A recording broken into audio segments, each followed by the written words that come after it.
at Worlds as well, it looks like they're going to try and focus on, okay, let's get some early aggression here, see if we can snowball off of early skirmishes and really take it in those objective fights later. Yeah, the team fight is so big for it, the execution's so big. With the Trundle band that you're looking at though, of course the Sion does rise in priority, and T1 are happy to grab it for Doran. You know, Flandre, we'll see what the response is, but there are plenty of options for him to still go into it. Okay, and we do have that Taliyah locked in here for T1, one of the most picked mid laners throughout the tournament thus far. A lot of power roaming to those side lanes, a lot of opportunity to make big plays there with the seismic shove. And like you already talked about, Kobe, Faker's been the one doing a lot of heavy lifting for this team, so giving him the playmaking feels good. And as far as the options into the Sion, you know, Flandre has been one of the best, if not the best, Rek'Sai at the tournament, and that looked very good into the Sion. The only thing I'm nervous about, though, is with the Taliyah now locked in, it opens up for Oner to go for the Wukong, and I think that's been one of his best picks when he's able to have this like level 6 power spike that you can play towards those early objectives at, and with the Taliyah Wukong is such an exceptionally strong combo if you can manage to make that one work.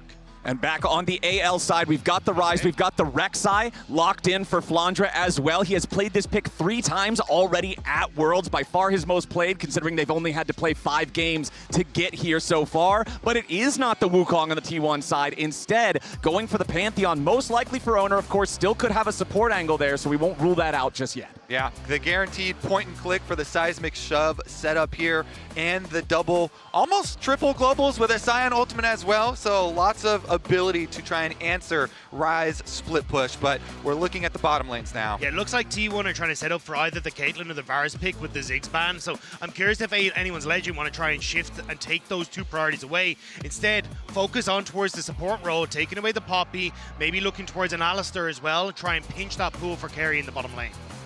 Yeah, honestly, keeping Keria down, you need to add the Poppy. There they go. That's kind of the trifecta there of the big Keria champions. Put some extra pressure down there. As you're saying, the Caitlyn does look quite good. Pushing lanes have been so valuable here at Worlds. It's also just Gumayusi's Varus popped off against MKOI, and it has been such a strong pick for him for so many years. I think it'd be good to try and get rid of that, but we'll have to see if anyone's Legend want to try and focus on that on this last ban.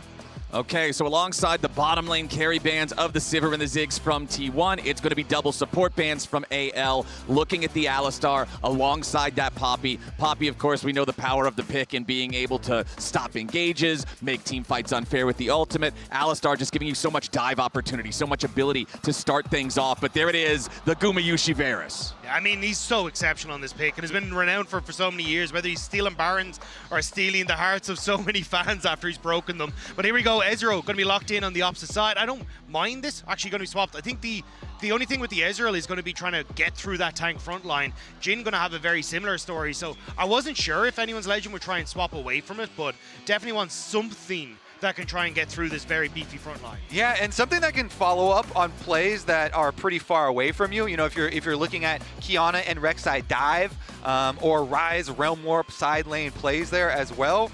Gonna need something that can follow up and cover some distance. Yeah, I wasn't sure if they're gonna go for something like a Thresh Jinx or something along those lines still to try and have some play in that realm, but I know we haven't really seen a huge amount of Jinx, and I think again you're just gonna struggle here. So this is why I liked the Trundle ban coming out from T1, kind of posing that question of, well, AL, what do you value most here?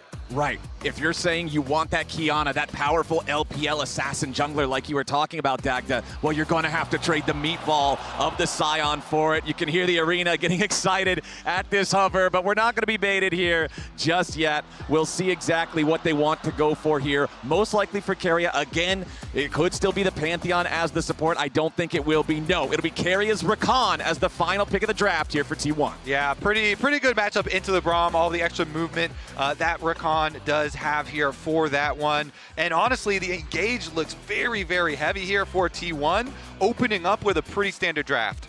It does feel to me, though, that if AL don't get off to a good lead early, they are really going to struggle in this matchup.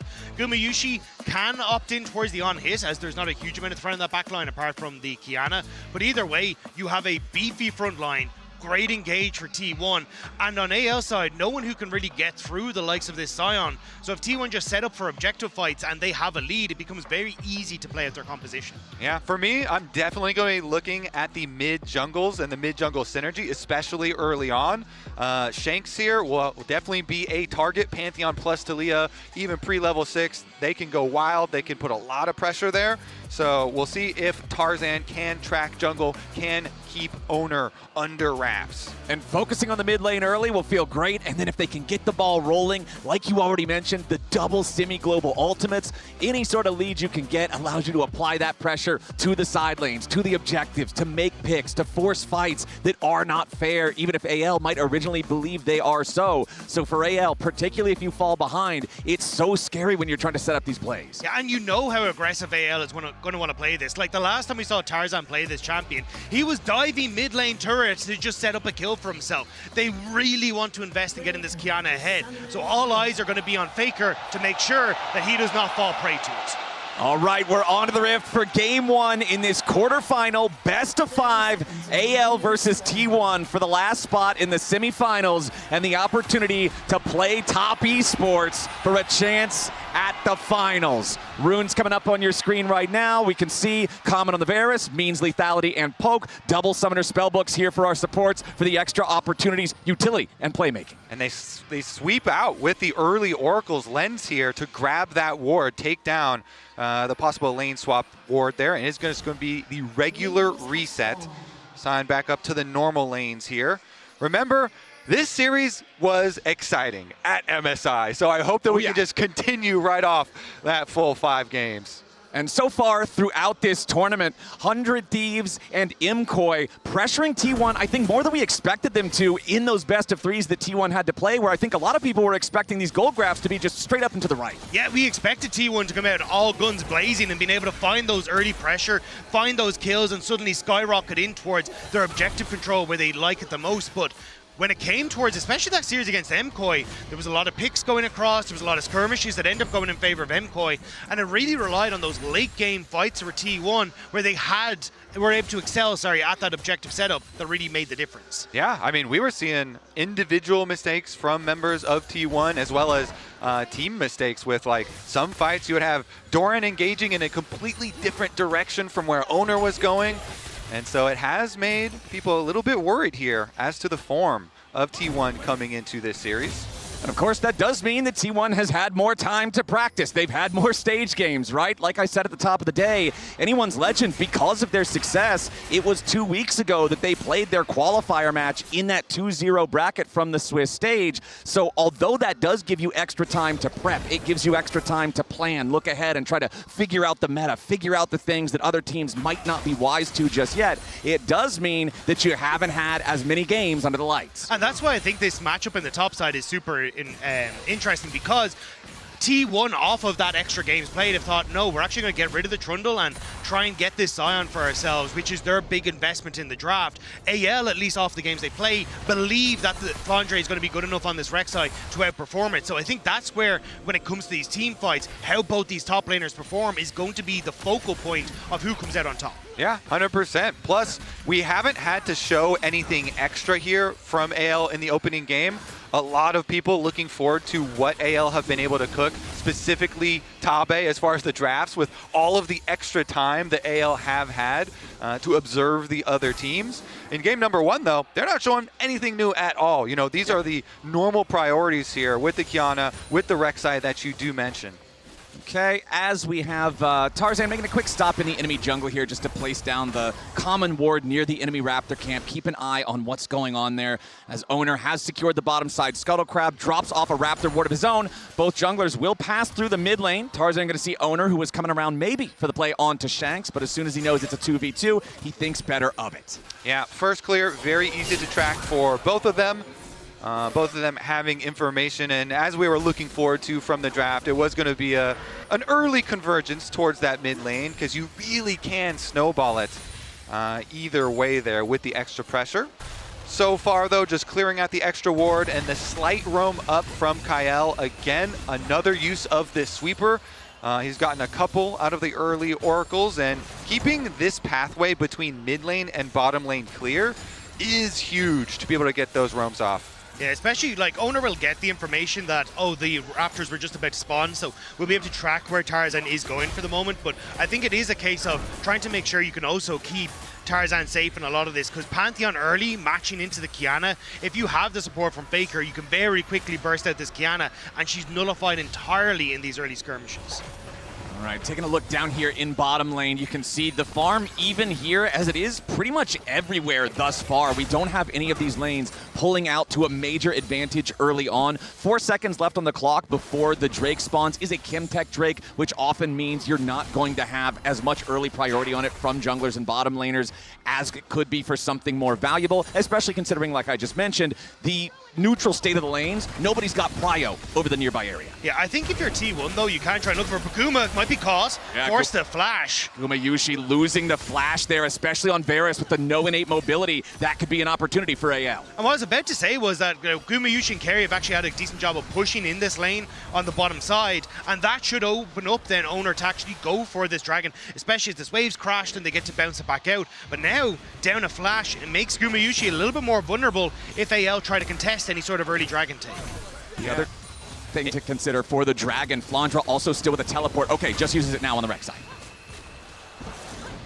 Extra tower shot here for Shanks, but not too big. I was gonna say Keria there was coming out of base off of his reset and had hovered towards mid. Now we're seeing another hover towards mid, but it is spotted by the warding here from AL. So good vision around mid lane. AL have known, yes, Shanks is going to be a target on this Ryze. We know that T1 want to be able to compound off of this Taliyah, but the other side is not warded. Oh, Oner with the flash into the stun, going after Shanks, but he flashes to buffer through it. So no seismic shove there for the follow-up. You even saw Oner using his spear on nothing beforehand to charge the passive. Yeah, really good job by Shanks there with the preemptive flash, because if that flick goes through, you're in a lot of trouble. But now Faker having to escape, should be able to walk out on towards this bottom side. And it should just be Oner picking up the Raptors for himself. Yeah, interesting here, because Tarzan is able to leech to level 6. He got that topside Scuttle Crab, so Qiyana very threatening with access to the ultimate, but nobody finding actual blood quite yet with all the focus towards mid lane. But Flowers, your #1 goal when you're trying to kill a mid laner is first step, blow their flash. Yes. So Shanks, no flash here. Very good trade for Oner to just go in and trade that, even though Faker was unable to follow up with the close seismic shove. My eyes are drifting towards 50 seconds until that next Void group though, and if you actually look at the bot lane, Keria's already preemptively swapped towards teleport, which means that then Keria can just stay on this bottom side and work alongside Gumayusi to keep this pressure and then TP to that next fight. So I'm curious if Kael is going to try and swap as well to keep himself in check and match alongside Keria. And we mentioned the leeching of EXP to get Tarzan to level 6 there on the Qiyana. Oner now level 6 on his Pantheon. Whether they want to use that to try to make a play on the now flashless Ryze or make a play for the Void Grubs that you mentioned, Dagda, I really want to see some value out of this for Oner and T1. Meanwhile, the lane's going pretty well for AL besides that Gumayusi lead that you do see. Flandre, we kept on talking about it, but he has put so much time into this Rek'Sai. You know, looking at the solo queue accounts, spamming this champion, and he's gotten results because of it. And so they feel pretty confident in that matchup. He's earned his own lead so far, and here goes the movement towards those actual Void Grubs. AL have a nice setup though. They've already pushed in bottom side as Shanks has moved down. They're trying to shift the Taliyah down to match, but this opens up Shanks to move quicker with that Realm Warp, and AL should be able to keep T1 at bay. I don't even think T1 can test here. Yeah, for sure. With how much pressure Flandre has in the 1v1, the Rek'Sai has a Sion under tower already, and you see Flandre proxying even, so T1 looks very good for them, or excuse me, AL looks very good for them to grab the grubs. Will T1 even try and answer anything on the other side of the map? Exactly. You don't really see any movements immediately towards the Drake or anything like that. You saw a ping right now from AL onto the Drake pit, expecting that T1 might be trying to make that counterpunch there, but 3 grubs for the side of AL. When you already have all of this pressure, particularly in the top lane with your Rek'Sai having the lead over Sion and proxy farming him, feels really good to secure that this early. Now it will be T1 heading over to the Drake. little bit delayed compared to the exact timing for the taking of the grubs, but they're still going to secure it without a fight, and that means it's 1-1 in the objective count as Doran heads back into lane here with the Sion ultimate to continue trying to farm. This is a much slower early game than I was expecting. When you glance back towards MSI, there was so much activity in the early stages of that series across almost every single game, but both teams now at the World Championship trying to scope things out and see where they can get that small little advantage in this game number one, because for so many of the players on the Rift, it means so much, especially on AL side, if they can take down T1. And I see one of those advantages already manifesting. The gold that we were talking about for Flandre, the lead that he had, the pressure, it has turned into the item here. Titanic Hydra. This thing feels so good on Rek'Sai because auto attack resets really enable you to stack up your Fury even quicker so you can get your true damage bite. And it gives you massive wave clear. So again, pushing the extra tempo here if he's able to annihilate the minion wave, move into proxy again. You know, him plus Tarzan are well equipped now to make some plays. And those plays are going to be made looking at one person in particular, and that is Gumayusi on the Varus. He is the 1 point of power right now for T1. He's the one role with an individual gold lead, and Rek'Sai and Qiyana want nothing more than to erase him at the very start of the fight. And that's why both supports are doing a really good job of teetering through mid into bottom side as well. You can see all the vision that Keria has set up on this bottom side of the map, and it's now being slowly cleared out by Kael, essentially trying to keep both of their mid laners safe and those vulnerable AD carries in the mid safe as well. And we know when AL are at their best, it is when both Tarzan and Kael are controlling vision and oftentimes linking up to work with each other to apply that pressure. I remember the interview that we had with Tabe, where he was talking about the close relationship of those two players outside the game as well, and how Tarzan really opened up Kael's confidence with communication in game, because Tarzan's Chinese is so good. He kind of came in and acted as this older brother figure for Kael. So we'll see. At the moment, Kael has been kind of like handling the vision on the bottom half, while Tarzan by himself had been handling the vision on the top half. But if you see them link up here with Braum and Qiyana, that is so much CC and possibilities for big plays. Looks like they might be trying to right now as T1 trying to set up on this bottom side. Keria has to walk out from underneath the turret as AL moving towards him. Keria with the grand entrance back over the wall. TP coming in now for AL. Shanks arrives right into the seismic shove.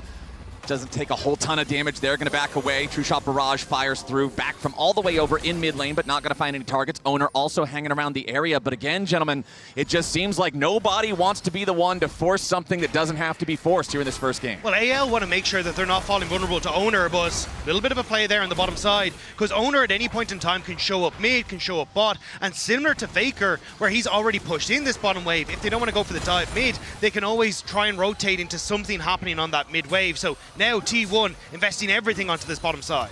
Okay, Faker, Oner, and Keria squared up here to try to at least grab a turret plate, and they will be able to do just that. Faker collects the money. Keria still just trying to distract Tarzan and Kael. Shanks at 40% HP on the rise, but can still clear the wave away as Gumayusi applies pressure over in the mid lane. Going to secure the second plate on that turret as well, as T1 tries to claw back some of the distance from this gold lead. But again, Flandre is constantly running the show up here in the top lane, finding a third plate for himself. So good, so comfortable on this champion. Again, though, everybody is always really happy to have a Sion on their team later in the game. Yeah. As long as he's not significantly behind, will provide a lot of front line presence. Doran, though, has had a rough tournament thus far, and so people are definitely looking for him to step up as it progresses. Yeah, and I think a lot of that will be now at the next, or the Rift Herald in a minute 45, because you're going to see these first item completions, like things like the Triforce for Hope starting to come through. You've already got a lot of your top side of the map for AL in a decent spot, so I think that's where they'll be looking to try and play. And with Dragon in 40 seconds as well, you can continue to put that pressure down as well. So I think it's more on T1 to find picks with Oner and Faker right now to disrupt the opportunity for AL to hit these spikes and play for this Dragon. Yeah, let's see if they can get some early vision control. You see Keria at the moment through mid, through the control ward here, trying to go get some.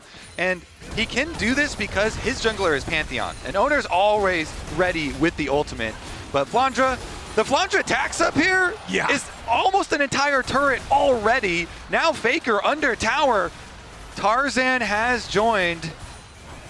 Okay, Faker throws out the Unraveled Earth, wants to make sure he can find his escape route here. There you go. And this is also the additional power, what I commented earlier, 3 Void Grubs with a side laner that's already winning this hard. This is AL. There's not a kill on the board, and Flandra's forcing down the first turret 14 minutes into the game. Now T1 starting up the second Drake. They want to try to keep stacking here. Keria disengaging as AL's on the approach. T1 grouped up as 4. The Drake is down to 2,000 HP. Faker joins up with everybody. It's a 5v5. They go in immediately as Doran tries to lead the charge with a blast estimating smash, but he's only going to be beat down himself. A lot of damage on the Doran, but he is not down. Keria into the back line. The major engage from T1. Tarzan finds a supreme display of talent to make it a 1-for-1 so far, but T1 have the health bars. Faker rides the Weaver's wall as Keria's about to die into the back line, but Kael falls. Tarzan falls. T1, they'll lose Keria as Gumayusi fights back, and Shanks is on the run. Faker and Guma looking for a little bit more with a piercing arrow going over the wall, and Faker's ready to flash. Another rock is thrown, and Shanks is buried. T1, 4 for 2. Once again, it's Faker in the clutch in the fight, finds the flick to send AL into everyone on T1. What a play from the T1 mid laner. The team fights, baby. And Doran's gonna go for a flash ultimate here and just start out the fight. We're talking about the Sion value is always gonna be there. He immediately got the Braum ult and the Braum wall out, and then Faker gets that shove into the Keria engage. Keria charms up 4 members, and even though they sacrifice the Sion, they get such a lead in the fight, they can then go for the chase. And the fact that Doran ends up forcing Tarzan to flash out of River sets up so nicely for T1, because your biggest worry is a massive Qiyana ult in the middle of that fight, but you can't find your moment if you're not able to be in that fight. T1 team fighting, man. 14 minutes into the game, we're at 0-0, and now it's T1 with a 4 for 2 lead. Damage dealt to champions in the last fight. It's Guma, it's Faker, it's Shanks, it's Hope. The carries on both sides doing all the damage, but now we might have yet another one as the Rift Herald makes its way onto the river. And you just saw Guma's got some pretty good stats on Varus at Worlds. Yup. He's also stole some Barons that had a pretty big effect on some pretty important games. AL, though, this is not Baron. This is Rift Herald. They're going to grab this one. No Guma around to steal it. Yeah, it looks like instead T1 going to try and push in mid and collapse onto this bot tier 1 to see if they can pick that one up for themselves, match the top tier 1 that AL have already taken. So T1 still getting value as Flandre actually does a good job of clearing out the wave to slow down this T1 play. Flandre still obviously the point of power here for T1. Individual gold lead of 1.3K is the reason why T1 is not ahead in gold despite winning that team fight 4-2. We do also have a very interesting state with the feats of strength. First turret went over to AL. Obviously, feat of warfare went over to T1, and we're 2-2 now in neutral objectives. So this next Drake spawning in 3.5 minutes, or if we want to get really crazy, maybe the Otacon spawning even sooner than that, will be what decides who gets the better shoes. You know everybody loves an Otacon fight. Yeah. You know it. These things are always exciting, and it is about the setup for those fights. So we'll see if you can control the area first and get the perfect engage. The thing is, with a Rek'Sai lead there, that is not a lead that just like wins you a game. This champion does a lot of setup. It can provide a lot of pressure, but it in itself is not a win condition. So they actually have to find, you know, like a flash knockup onto Gumayusi or something to actually put a stop to the T1 team fight. And look at this, the river control for T1 is pretty early.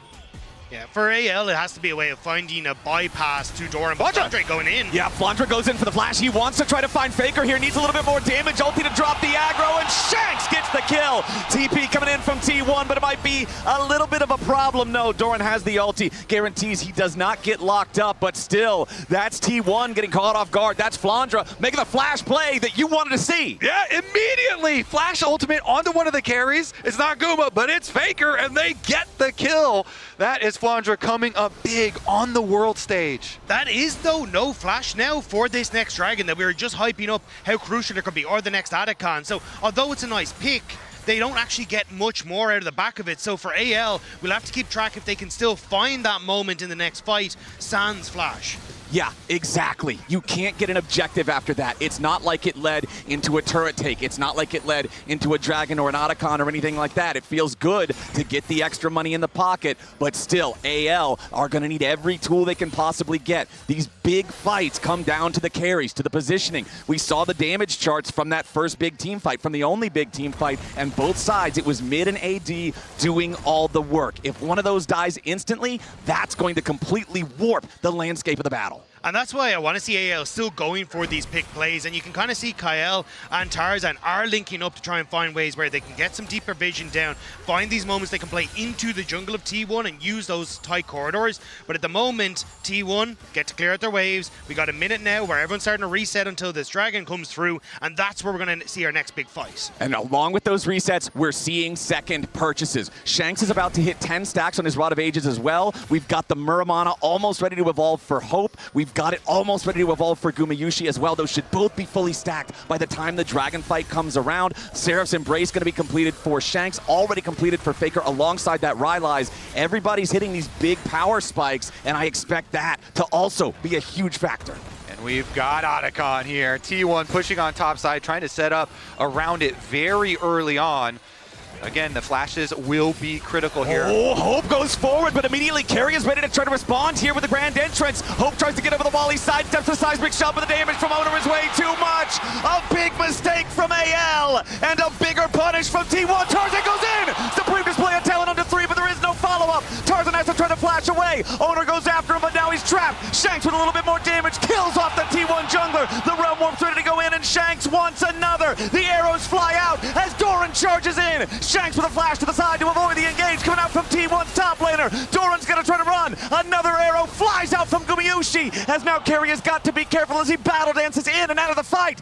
Hold on, we've got a respawn from Kael. He teleports back, and now it looks like AL is gonna take the opportunity to go after the Otacon. AL have to try and rush this. They know that they've only got a couple of seconds until Oner's back up, and he has that ultimate available. The interrupt is huge because that will stop T1 responding with the Dragon. Exactly. Big interrupt there on Gumayusi, and AL, despite the fact that their bottom lane duo gets caught out, despite the fact that that fight looked so good for T1 at the start, claims the Otacon. Here it is again. Yeah, the counter engage was so good for AL. Hope here, he arcane shifts forward, that immediately gets hit with Gumayusi's ulti. They are able to buy some time, but immediately Oner flashes over, they get the kill. Here is the counter engage though. They pop down the Rift Herald, and they got the big Qiyana ult, as you know, but back to live. The Dragon is important. T1 already starting it out. Crucially, Tarzan had the Axiom Mark, so his Supreme Display talent is nearly back up. AL want to fight this. This is sole point if T1 secure it. AL know that this puts them in a very bad spot. Dragon down to 1,000, already going to be secured by Oner. AL continuing to walk forward, but they decide better of it. There's nothing left to fight over. So Otacon plus feats of strength over to AL's side, but T1 then claiming soul points and in a position to claim soul every 5 minutes hereafter. A very tense position in the game, Flowers. Everybody's looking at the next Dragon now. With the power of the Otacon, it's not super big at the moment with only the 19 petals being picked up. It's a pretty early one there. It does give the nice on-kill effect though for AL, and this is a team that has a lot of burst damage in it, so you might actually see the use of that extra on-kill effect. I mean, Tarzan, we saw the big Qiyana ult just before we went back to live in the previous one, and he might be able to find another. And with that Otacon take, securing feats of warfare for AL, look at the inventories of Flandre and Tarzan. They both already immediately upgrade to the tier 3 shoe, so while everybody else in the game, particularly on the T1 side, is at their 2-item power spike, it's that 2.5-item power spike for the AL side because they can afford that extra upgrade for the 500 gold after having the 2 full completed items right beforehand, right before that Otacon timer. I'm very curious how much that's going to pay off here for Flandre and Tarzan. Shanks oftentimes too, you see mid laners go for that tier 3 boot very quickly, so this could be a big power spike for them if they want to fight again soon, but it's still 3.5 minutes until that next Drake spawns. For T1 though, it feels like the 2 tower power spike. The fact that you managed to get that mid lane tower down makes it very easy for you to abuse Gumayusi's wave clear and start shifting constantly down, putting pressure on towards this bottom side of the map. And once you get that last tower down, then it becomes much easier for T1 to establish that vision for the upcoming Infernal Soul, for these picks that they can try and find, because both compositions incredibly strong when they can play in these pockets of vision. Yeah, both of them have so many tools to make picks and quickly get those kills. See about the lockdown and the chain CC here. T1, they fully reset and come all the way back out, down to the bottom side of the map. So this is going to allow Flandre to push in the side wave. You see top lane will be in AL's favor, but he doesn't have teleport, so it's not going to be any sort of big teleport flank play or anything. It just means somebody from T1 will have to go answer, and looks like Faker elects to go pick up the extra gold. Okay, we do have Faker also. 2 needlessly large rods in inventory means the Rabadon's death cap. He will certainly have enough gold for that 2.5 minutes from now in time for that Dragon Soul fight. And it's Mountain Soul as well. Putting that on a Sion when the enemy team already has an Ezreal as the AD carry instead of a tank buster is very scary. Yeah, the Infernal Soul with like the poke from Gumayusi is going to be incredibly strong. Sorry. You're good, you're good. It's going to be so strong, and honestly for Faker as well. But crucially, Gumayusi and Faker, Flash is just about to come off cooldown. Same when you look at Oner as well, right? Like, you have so many of those tools now up and available for you for this next Dragon fight, or even if you want to go for a sneaky T1 Baron. Right, Baron makes his way onto the Rift. I was doubting a little bit that we might get as early of an Otacon as we did. I was proved wrong. We'll see if we get an early Baron in this one as well. The gold lead still less than 1,000 gold for AL despite the slight kill lead for T1, and neither one of the teams has really pulled away any further than that throughout this entire first game. Yeah, I love the way that you bring up the sneaky T1 Barons, because as the team with the soul point, they get the luxury of dragging you across the map. They can go for either side, whereas AL, it's much more difficult here to spread your vision resources, keep track of both of these objectives, and make sure that T1 don't sneak the bigger of the two. Yeah. Regardless, though, T1 would still be very happy with just going over to progress here through the Dragon area. This is up in only 1 minute. And with 1 minute on the clock, powerful items are starting to come online. You can see the Seeker's Arm Guard available for Shanks, especially on Ryze. When he can use the Realm Warp to put himself in the middle of everybody, this can be a massive, massive playmaking tool for getting in there and playing aggressively towards the backline of T1. Taking count of summoner spells, gentlemen, it's everything. Every single summoner spell is ready. Ghost swapped in for Keria's Rakan. Exhaust swapped in for Kael's Braum as AL try to force T1 back from the bottom side river. 30 seconds to go until the Infernal Soul spawns for T1. And Faker's recalling right now. That's got to be a death cap for him. He has teleport. As you said, all of these summoner spells are available. He has the cap just in time.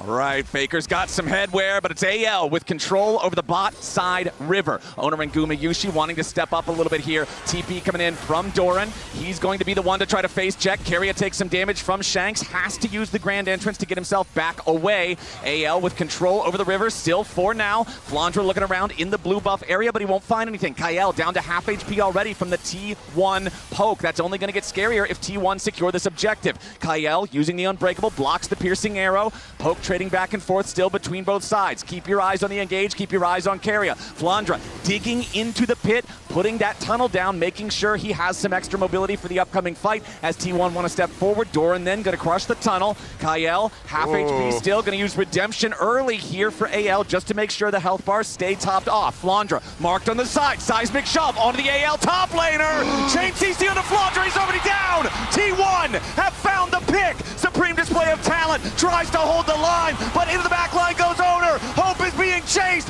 Tarzan's being killed. Anyone's legend is being crushed as Shanks tries to fight back in a 1v4, but he'll get nothing but an epitaph as T1 kill 4 and take Soul. T1 go fishing and they find Flandre. They pick him off and they decimate AL in the team fight.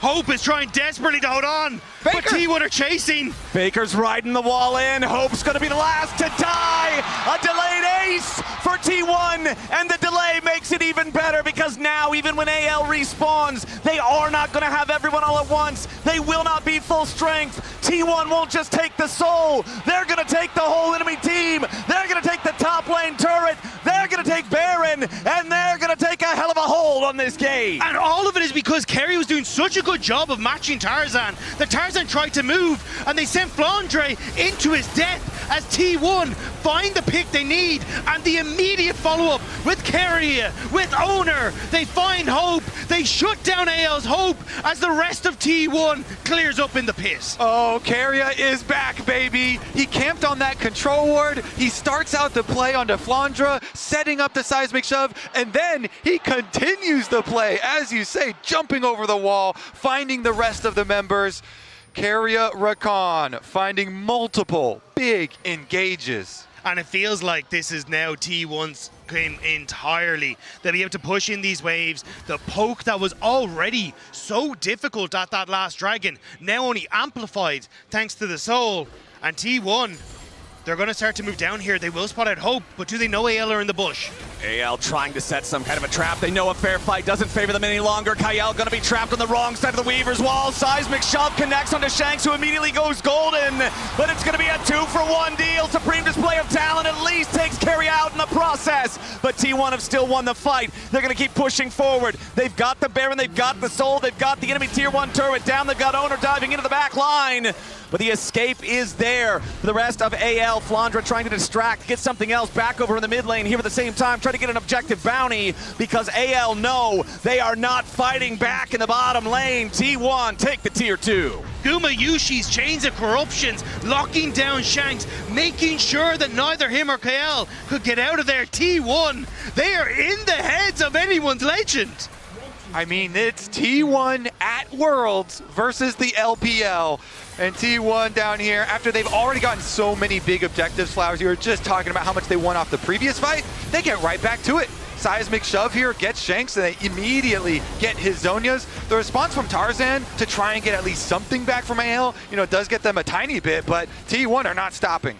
Ooh, Flandre, he's got to try to get out of there. Rek'Sai, luckily very slippery, takes the blast cone, gets knocked back to safety, but T1 are not slowing down anytime soon. Still about 45 seconds left on that Red Bull Baron power play as they continue to take more and more of the map from anyone's legend. And that's the biggest issue. We've already seen how quickly T1 can collapse, how quickly T1 can find those picks, and now the map is dark.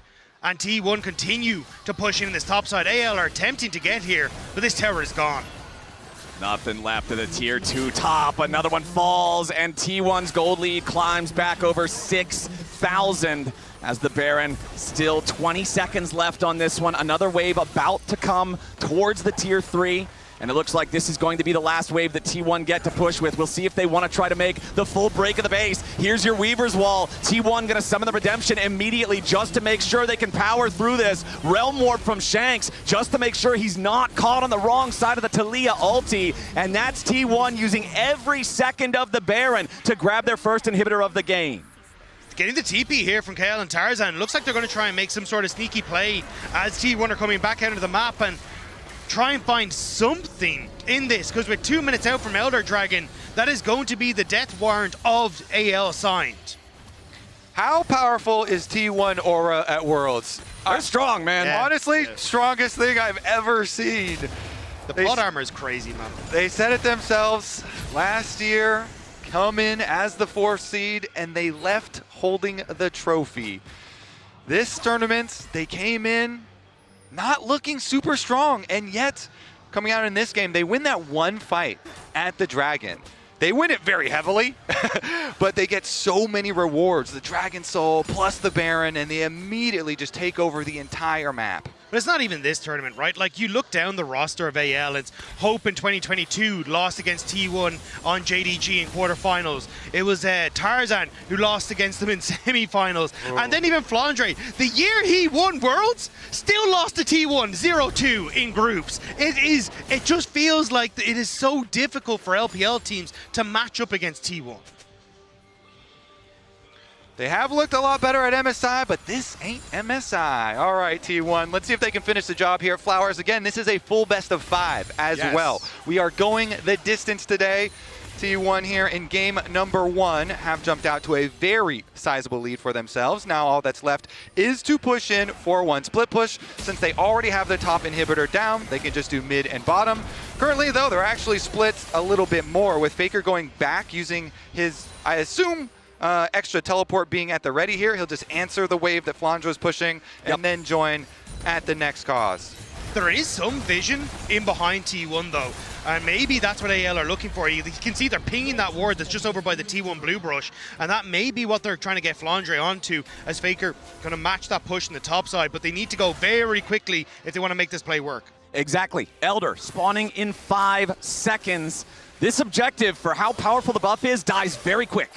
And the money at this point in the game, it becomes really difficult to overcome because you get to purchase all of these like one fight power points. The Guardian Angel here on Oner just makes Pantheon a completely different weapon. You can just ult right into the back line. You can go for flash point and click stun plays, and you have so many other defensives. You know, the spell shield here for Guma with the Edge of Night. You've got the arm guard for Faker. So the luxury of creating some more spectacular plays is now afforded to them because of the gold lead. You can see Flandre's tremor senses are tingling. He knows T1 is in that fog of war, but it's so dangerous for AL to step up. Keria with flash, with exhaust here on the Rakan. Kael swapped over to a ghost on his Braum. Looks like T1 don't know where Tarzan is though. There was pings going over towards their own jungle, wondering if Tarzan managed to sneak his way in, but Dragon now started and Tarzan spotted as well. Okay, Oner and Keria are the only two around the Dragon Pit for now. TP coming in. Faker is ready to join back up with the rest of the team after purchasing the Crypt Bloom. AL starting up the Elder Dragon now. T1 watching on, waiting for the rest of the team to approach. Elder Dragon down to about 1/2 HP. Hope taking a chunk of damage. Doran charging in. Weaver's Wall over the top. Kael's going to be caught. A ton of burst onto the support of anyone's legend, and he's already down. T1 charge forward. Double killing Gumayusi. Pressure onto Tarzan. Triple kill Guma. AL are cut to pieces, and T1 holds the sword. Flandre's last to die, and ace for T1 will be the end of game 1. Great force there from T1. They use their wallets and they destroy AL at the Dragon one more time. Doran putting the last touches here on the Nexus turrets. The Elder Dragon is claimed, but there's no one left to execute. The game was quiet. The game was close for so very long. But when it came down to the clutch, it's T1 who prove why they are the reigning back-to-back world champions. They out-teamfight AL, and they'll take the first game in this best of 5.